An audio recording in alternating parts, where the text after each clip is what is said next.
Misi Bu. Mari, silakan duduk. Ya, Gimana, apakah sudah nyaman duduknya? sudah Bu. Oke, sebelumnya, apakah Ibu boleh mengetahui namamu dan kesibukanmu akhir-akhir ini? Ya, nama saya Aya Bu. Kesibukan saya sekarang mahasiswi semester 4. Oke, nah, salam kenal ya Ayah. Lalu bagaimana nih kabarmu akhir-akhir ini? Kabar saya akhir-akhir ini sedikit merasa capek Bu. Oke, baik. Terima kasih ya sudah mau jujur bersama Ibu. Ini konseling yang pertama kali atau udah yang keberapa kali nih? Kebetulan yang pertama kali Bu. Oke, jadi kamu ke sini diundang, ada dorongan dari orang lain atau inisiatifmu sendiri? Kebetulan ini inisiatif saya sendiri sih Bu untuk datang ke sini. Oke, baik. Jadi di sini Ibu juga mau mengingatkan bahwa apapun yang kamu ceritakan di sini itu akan berhenti di sini dan tidak akan dibagikan ke siapa-siapa pun. Gitu. Baik Bu, terima kasih. Oke. Apakah ada yang ingin kamu sampaikan kepada Ibu? Iya Bu, ada yang ingin saya sampaikan.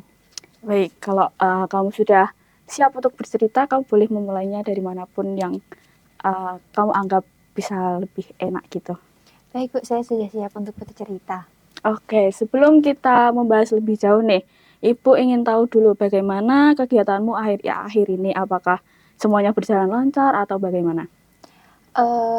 Kegiatan saya akhir-akhir ini berjalan dengan lancar Bu, Tapi kenapa? saya sedikit merasa lebih lelah Bu. Sangat lelah ya? Iya, Oke, kenapa itu? karena jadwal kuliah, kemudian kegiatan kampus, itu lagi padat-padatnya Bu. Rasanya tuh kayak 24 jam nggak kerasa gitu loh Bu, dari pagi tiba-tiba udah malam lagi. Gitu. Begitu. Jadi kegiatan kampus ini banyak menyita waktu gitu ya. Lalu apa sih yang kamu rasakan ketika berada di situasi seperti itu?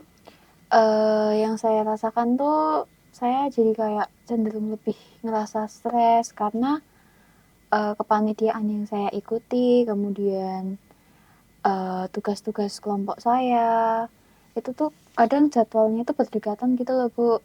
Jadi sayanya ngerasa jadi kayak kurang waktu. Oke, jadi yang kamu rasakan tuh seperti itu, kayak kehilangan fokus gitu-gitu ya. Iya Bu, benar.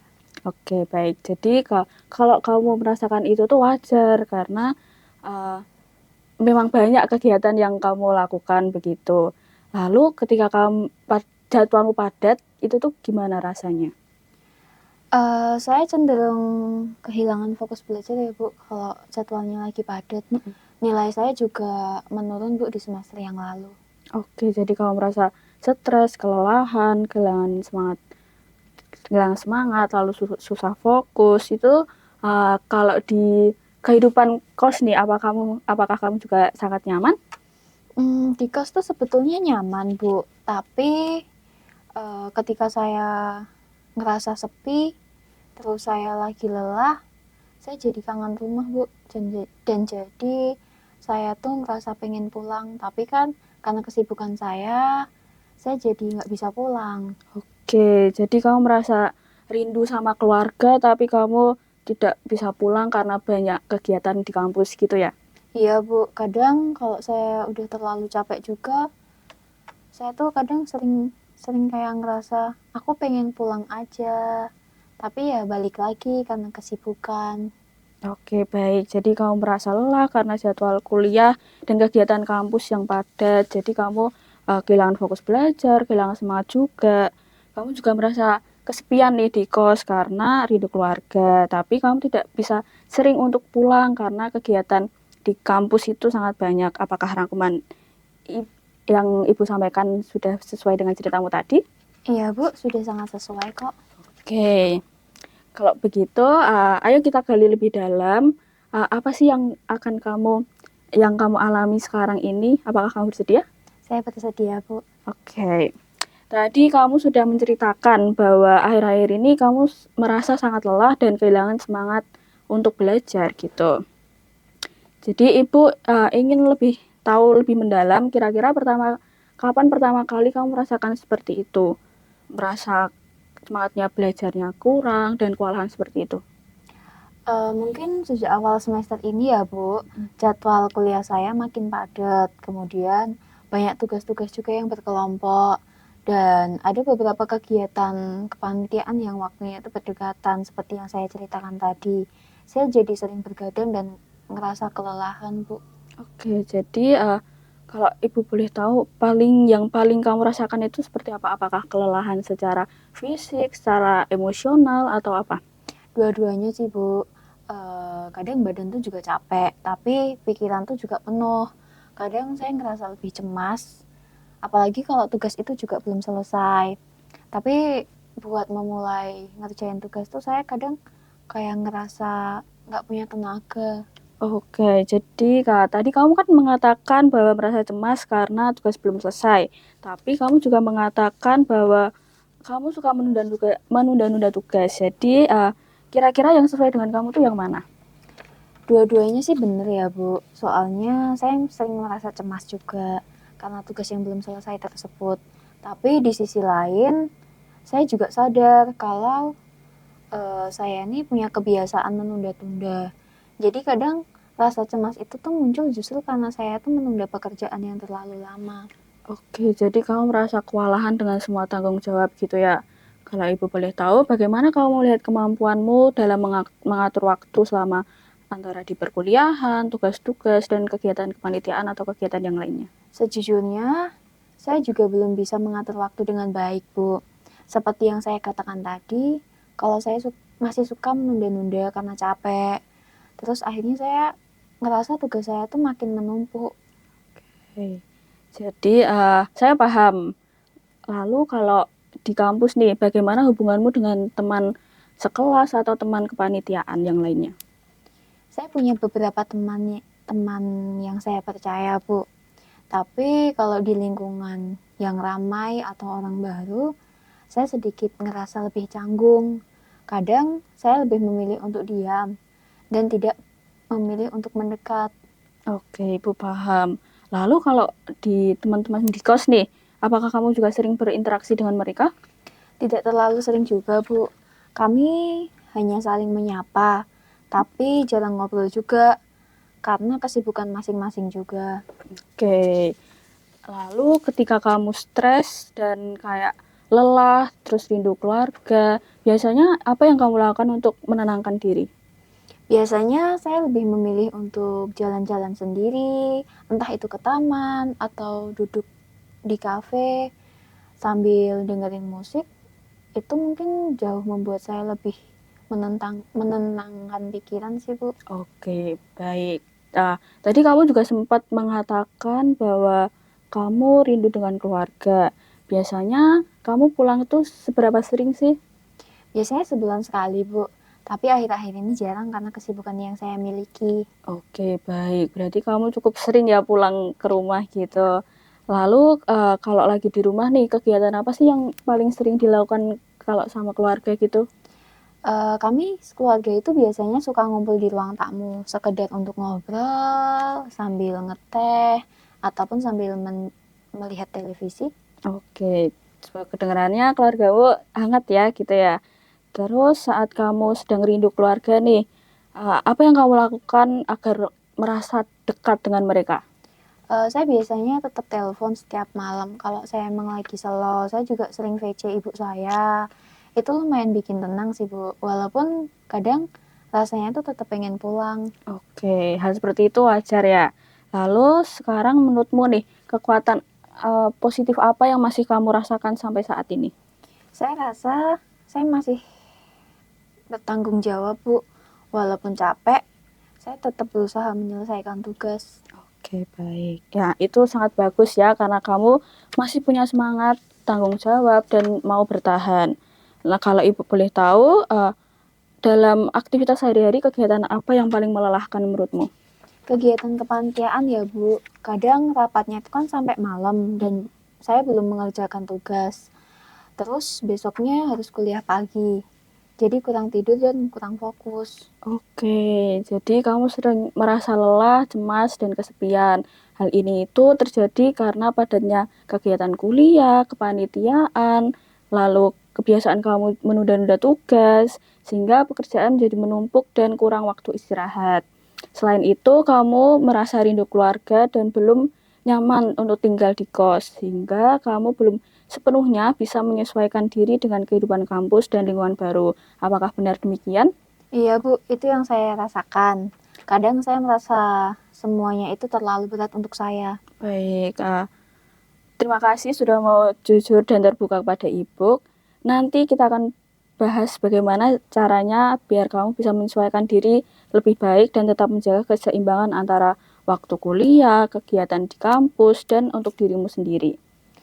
Iya Bu, saya setuju untuk membahas cara-cara tersebut. Oke, baik. Terima kasih ya karena kamu sudah mau berbagi cerita dengan Ibu. Rasa lelah dan stres yang kamu alami itu sangat wajar. Terutama kamu sedang banyak menghadapi tanggung jawab dalam berbagai kegiatan dan tugas-tugas tersebut. Iya Bu, saya juga kadang tuh ngerasa capek, terus bingung juga harus mulainya itu dari mana dulu. Baik, Ibu memahami kelelahan dan stres kamu, tapi karena aktivitasmu itu belum terkelola, jadi kamu masih merasa bahwa kamu sangat capek banget gitu. Oh, berarti bukan karena saya yang nggak bisa ya Bu. Kadang saya tuh merasa gagal karena nggak bisa sekuat orang lain. Bukan dong, bukan seperti itu. Kan setiap orang pasti punya batasnya masing-masing. Nah, justru kamu sudah di tahap ini tuh kamu sudah keren banget. Jadi kamu harus bisa belajar untuk menyeimbangkan antara tanggung jawab dan waktumu untuk istirahat begitu. Iya sih Bu, saya memang masih kurang tahu dalam cara mengatur waktu dalam keseharian saya. Nah, makanya dari itu Ibu ingin mengajak kamu untuk menyadari bahwa semua kegiatan itu pasti ada capeknya. Tapi kamu juga berhak punya waktu untuk dirimu sendiri. Mungkin benar Bu, tapi saya masih sering lupa buat kasih waktu untuk diri saya sendiri walaupun itu cuma sekedar me time. Tidak apa-apa untuk mengambil waktu sebentar untuk diri sendiri itu. Justru itu juga bagian dari tanggung jawab untuk dirimu sendiri kan. Nah, coba sekarang pikirkan dari semua kegiatanmu bagaimana kamu bisa menyesuaikan diri agar tetap seimbang. Sepertinya saya harus mulai dari buat jadwal harian deh Bu. Jadi saya tahu kapan saya harus fokus belajar, kapan saya harus fokus dalam kepanitiaan, dan kapan saya harus fokus dengan diri saya sendiri. Nah, bagus. Dengan kamu membuat jadwal harian, kamu bisa lebih sadar kapan tubuhmu buka istirahat, lalu kapan kamu harus produktif gitu. Saya akan coba deh Bu buat jadwal harian dan akan mulai mungkin minggu ini. Oke, dengan kamu membuat jadwal harian, apakah kamu mengetahui kekuatan dan kelebihannya? Menurut saya kekuatannya sendiri itu kalau saya membuat jadwal harian itu saya bisa lebih teratur dan tahu harus mana yang harus dikerjakan terlebih dahulu. Kemudian waktu saya tuh jauh lebih tenang mungkin, tapi mungkin kekurangannya kadang saya sulit untuk konsisten mengikuti jadwalnya. Apalagi kalau tiba-tiba ada kegiatan yang mendadak dan kadang mungkin kan kita masih ada rasa malas ya Bu buat mengikuti jadwal-jadwal yang udah kita buat. Mungkin seperti itu. Oke, bagus banget. Kamu sudah mengetahui kelebihan dan kekurangannya. Menurut Ibu, selain kamu membuat jadwal harian, kamu juga perlu belajar untuk mengatakan tidak untuk kegiatan yang terlalu berlebihan. Atau kamu sudah memiliki jadwal lain, tapi ada jadwal lain lagi dan kamu itu tuh bisa buat alternatif kamu tidak bisa mengikuti tersebut. Tapi kemungkinan itu sulit buat saya ya Bu. Saya sering gak enakan buat menolak ajakan teman, apalagi kalau itu urgent. Oke, menolak itu bukan berarti tidak sopan, melainkan bentuk menghargai batas kemampuan dirimu sendiri. Jadi begitu ya Bu. Oke deh, saya akan coba berani bilang tidak kalau memang saya sudah terlalu banyak kegiatan dan sudah terlalu capek. Bagus, oke. Selain kamu bisa mengelola waktu dengan baik, Ibu juga ingin kamu tetap mempunyai cara yang cara yang seimbang untuk menenangkan saat dirimu lelah, stres dari kegiatan yang banyak itu. Apa menurutmu kegiatan yang bisa menenangkan kamu? Saya suka jalan-jalan, Bu, kebetulan. Terus mungkin ke kafe, ngopi, yang suasananya tenang, itu bikin pikiran saya lebih tenang sih, Bu. Mungkin ya.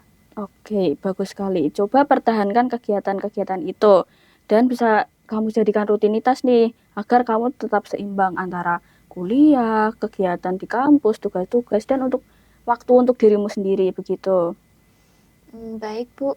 Saya akan menjadikan itu sebagai kegiatan yang rutin ketika ada waktu kosong. Oke, baik.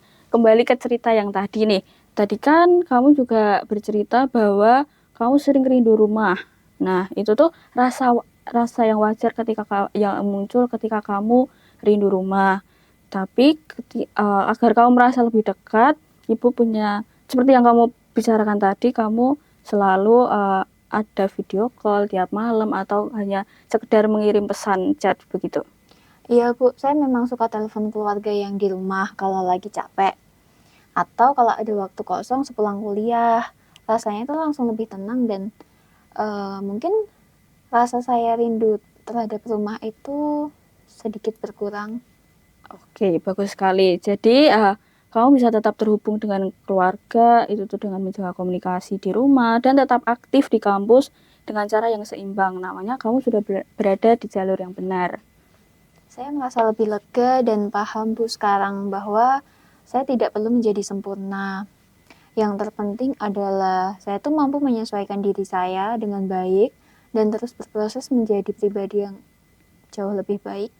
Ya, betul sekali. Jadi, dari pembicaraan kita dari awal hingga akhir ini, Ibu merangkum bahwa kamu memutuskan untuk konseling di hari ini karena kamu merasakan lelah akibat padatnya kegiatan kuliah dan kepanitiaan. Sehingga kamu kesulitan membagi waktu dan kehilangan semangat belajar. Namun, kamu sudah menyadari bahwa semua itu bisa diatasi dengan kamu membuat jadwal harian, mengatakan tidak pada kegiatan yang berlebihan. Jadi, sehingga kamu bisa menyeimbangkan antara waktu untuk kampus, untuk istirahat, dan tetap menjalin komunikasi dengan keluarga. Ibu harap langkah ini bisa membantu kamu menjadi lebih tenang, terarah, terbuka, dan perlahan-lahan bisa menyesuaikan diri dengan rutinitas kampus lebih baik ke depannya.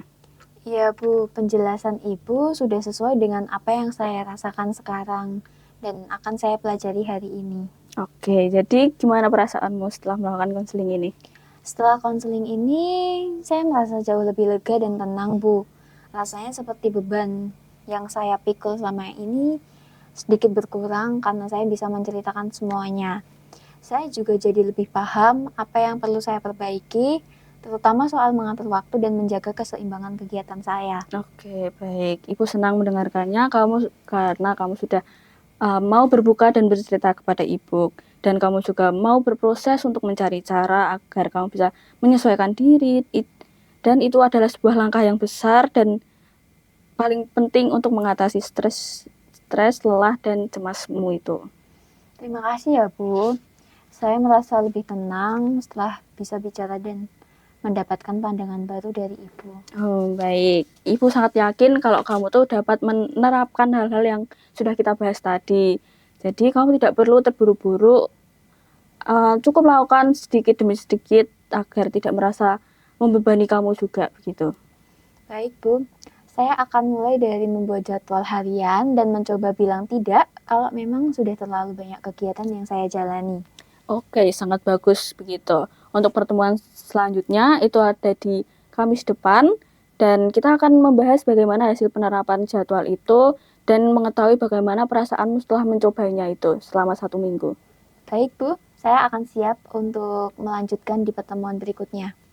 Oke, terima kasih ya sudah hadir pada hari ini dan mau terbuka pada Ibu. Ibu harap kamu tetap menjaga kesehatan, tetap semangat, istirahat yang cukup, dan mau berproses secara sedikit demi sedikit. Terima kasih banyak ya, Bu. Saya merasa jauh lebih termotivasi dan akan mencoba mengatur diri dengan baik. Sampai jumpa di pertemuan berikutnya. Saya permisi ya, Bu. Terima kasih.